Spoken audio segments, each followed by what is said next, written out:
पिताजी का विधि विधान से पंडित जी की मदद से तर्पण करके अतुल ऑफिस जाने के लिए अपनी कार स्टार्ट कर ही रहा था कि माँ ने उसे रोककर एक पैकेट देकर बोला, बेटा तू ही ऑफिस जा रहा है तो ये केले और बिस्किट के पैकेट लेते जा। रास्ते में जो भीख मांगने वाले गरीब और अनाथ बच्चे मिलेंगे ना, उनको देते जाना। ये परोपकार होता है। अरे माँ, तुम भी ना अभी सुबह ही तो पंडित जी को बुलाकर 2100 रुपये के पैकेज में पिताजी का तर्पण किया है, अब ये सब क्या?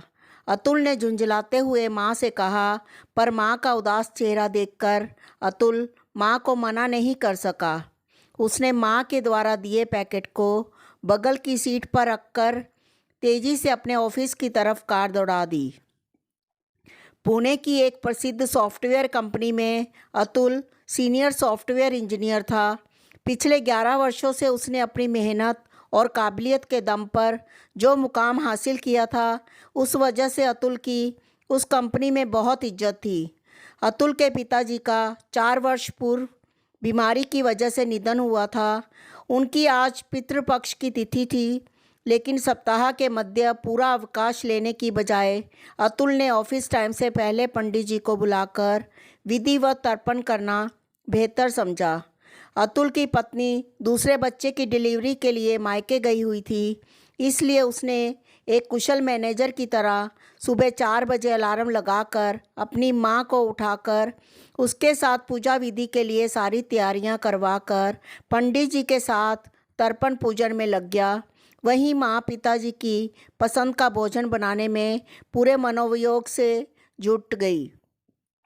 आजकल पुणे जैसे शहरों में पंडित भी पैकेज के हिसाब से काम करने लगे हैं। सुबह 8 बजे से पहले विधिवत पूजन करने के लिए 2100 रुपये का स्पेशल पैकेज लिया था, जिसमें उसके साथ आए 4 जूनियर पंडित एक प्रोफेशनल की तरह यंत्रवत पूजन संपन्न कर रहे थे। माँ के द्वारा बनाए भोजन को पंडित जी द्वारा ग्रहण करने एवं दक्षिणा लेने के बाद रवाना होते ही अतुल भी झटपट धोती कुर्ता उतारकर अपने ऑफिस के लिए पैंट शर्ट पहनकर तैयार होकर निकल आता है। मुंबई, पुणे जैसे शहरों में 5 मिनट का विलंब भी कई बार रास्ते में 30% से 40% तक का ट्रैफिक बढ़ा देता है। नतीजतन 5 मिनट देरी से पहुंच सकने वाला शख्स आधे से 1 घंटा तक विलंब से पहुंच पाता है। हमेशा का वही रूट तेज गति से गाड़ियों को क्रॉस करते हुए येलो लाइट होने से पहले सिग्नल क्रॉस करके टाइम मैनेज करने की धुन में अतुल माँ द्वारा दिए केले और बिस्किट गरीब और अनाथ बच्चों को देना वह भूल चुका था। तभी एक रेड सिग्नल पर उसे 1-2 मांगने वालों को देखकर उसे याद आता है कि उसने माँ का दिया पैकेट तो बांटा ही नहीं था। अगले 1-2 सिग्नल में अतुल ने कार रोककर इन अनाथ बच्चों को वह केले और बिस्किट देना चाहा भी, लेकिन पता नहीं शायद वह बच्चे भी इतने वर्षों से अब तक उसे और उसकी कार को एक कंजूस के तौर पर पहचान चुके थे, इसलिए वे बच्चे उसके पास आने की बजाय पीछे वालों की गाड़ियों पर पहुंच रहे थे। अतुल के लिए ये आत्म मंथन का वक्त था। आज उसके पिताजी का तर्पण करने के बाद दान लेने लिए उसे गरीब और अनाथ बच्चे तक तवज्जो नहीं दे रहे हैं, और एक वह वक्त था कि उसके पिताजी के पास आसपास के गांवों से भी बड़े बड़े लोग मदद मांगने आते और कभी खाली हाथ नहीं जाते थे। गांव के स्कूल में साधारण शासकीय अध्यापक थे। उसके पिताजी का माय में भी खुद के परिवार के साथ साथ ना जाने कितने गरीबों एवं असहायों की बिना कहे ही मदद करते थे, और एक मैं हूँ कि 1.5 लाख रुपए महीने की तनख्वाह होने के बाद भी किसी के मदद मांगने पर भी ये सोचकर उसकी मदद नहीं करता कि ये मेरा पैसा लौटाएगा या नहीं।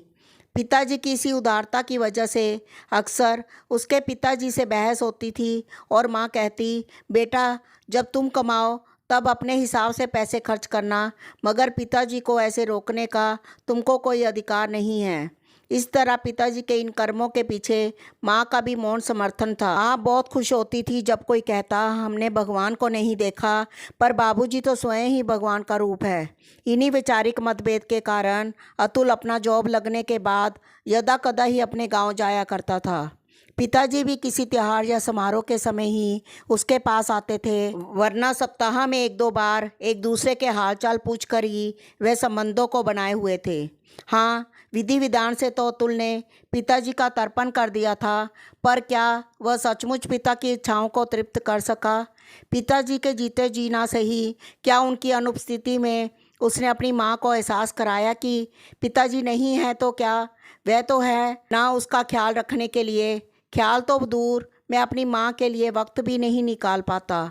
घर पहुँचते ही माँ से बनी चाय पीकर वह जो मोबाइल में व्यस्त हो जाता है, तो सुबह उठकर सीधा नहा धोकर ऑफिस के लिए निकलने तक उसे माँ की याद ही नहीं रहती। माँ ज़रूर उसके डिनर, नाश्ता, टिफ़िन, कपड़े प्रेस करने जैसी सारी ज़रूरत बिना के ही पूरा कर रही थी। शनिवार रविवार को भी वह या तो दोस्तों के साथ निकल जाता या लैपटॉप पर कंपनी का काम करके अपना दिन गुजार देता। आज माँ की डबडबाई आंखों के पीछे का दुख समझकर भी मैं ऑफिस निकल आया।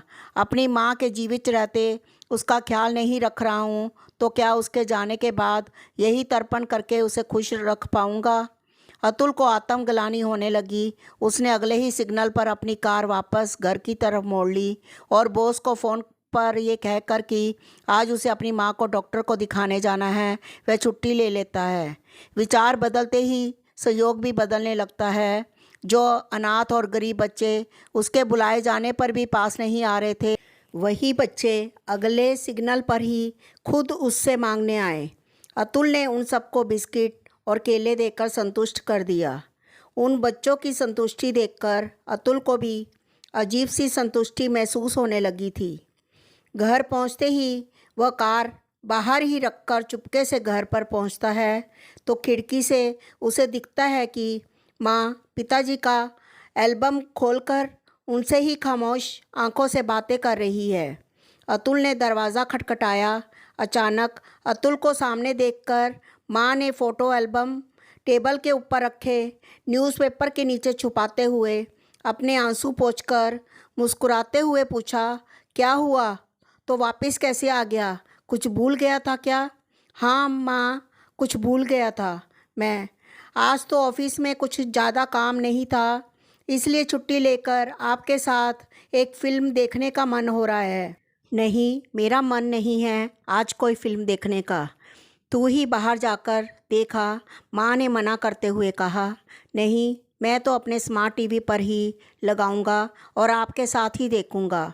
कपड़े बदलकर अतुल एक पेन ड्राइव स्मार्ट टीवी में लगाते हुए बच्चों से जिद करके बोला, अच्छा ठीक है, तू लगा फिल्म, मैं बर्तन धोकर आती हूँ, किचन में बहुत काम है, कहकर माँ उसे टालने के प्रयास करने लगी। अतुल ने किचन में जाकर देखा तो सिंक पर सुबह के खाने की प्लेट्स रखी हुई थी। इसका मतलब माँ ने खाना भी नहीं खाया है। उफ, कितना घुट घुट कर जी रही है मेरी माँ। घर पर सब कुछ होकर भी उसका आनंद नहीं लेती और मुझे ये पता भी नहीं। माँ, मुझे ज़ोर से भूख लगी है, चलो साथ में खाना खाते हैं। अतुल खाना गर्म करके एक थाली में परोसकर माँ के साथ बैठ गया। कौर खुद खाकर चुपके से ज़्यादा कौर उसे खिलाने की माँ की स्टाइल आज वह माँ पर ही आजमा रहा था। खाना होते ही वह माँ से बोला, माँ बर्तन मैं धो लेता हूँ, तब तक तुम किचन साफ़ कर लो, फिल्म तो हम साथ ही देखेंगे। माँ अचरज से अतुल के बदले व्यवहार परिवर्तन को देखकर सुखद अनुभव कर रही थी। किचन का काम निपटाने के बाद माँ बेटे मिलकर टीवी पर अतुल की शादी की फिल्म लगाते हैं। 6 साल पहले हुई अतुल के विवाह की फिल्म अतुल ने पेन ड्राइव में सेव कर रखी थी।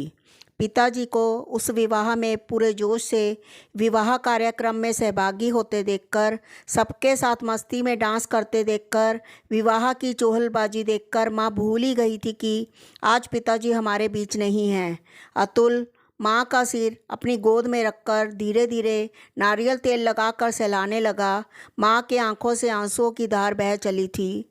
आज अतुल ने एक साथ 2 तर्पण किए थे। पहला अपने दिवंगत पिताजी का पूरे विधि विधान के साथ और दूसरा अपनी माँ के साथ वक्त गुजार कर उसके दुखों का सहभागी बनकर। सभी तर्पण पानी से हो जरूरी नहीं, कुछ तर्पण आंसुओं से आजीवन होते रहते हैं। धन्यवाद।